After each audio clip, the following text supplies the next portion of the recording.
या योजनेअंतर्गत तिसरा राज्यस्तरीय कार्यक्रम जो आहे तो येत्या 29 सप्टेंबर रोजी रायगड जिल्ह्यामध्ये आयोजित होत आहे।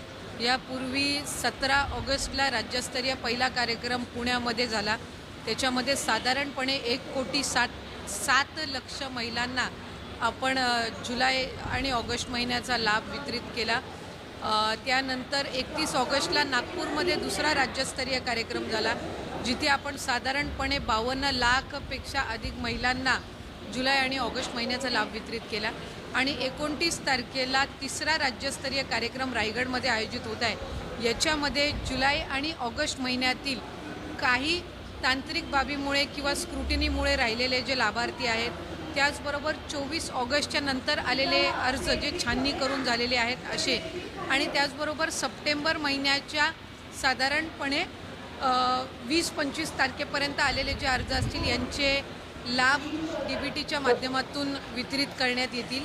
याच्यामध्ये जुलै आणि ऑगस्ट महिन्याचा ज्या 1,60,00,000 महिलांना लाभ गेल्या महिन्यापर्यंत वितरित झालेला आहे, त्यांना सप्टेंबर महिन्याचा लाभ जो आहे तो 29 तारखेला देण्यात येईल।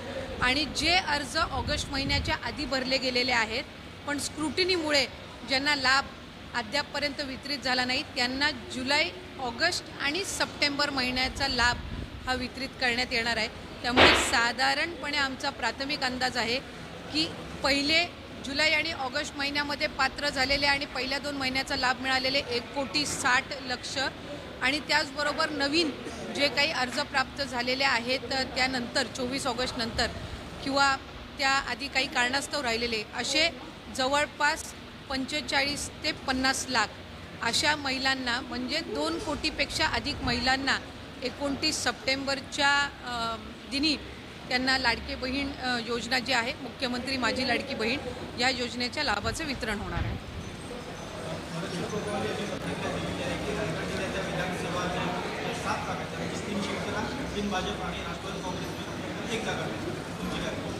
ते साधारणपणे सिटिंग ज्या जागा आहेत त्यानुसार त्यांनी हे गणित मांडलेलं आहे।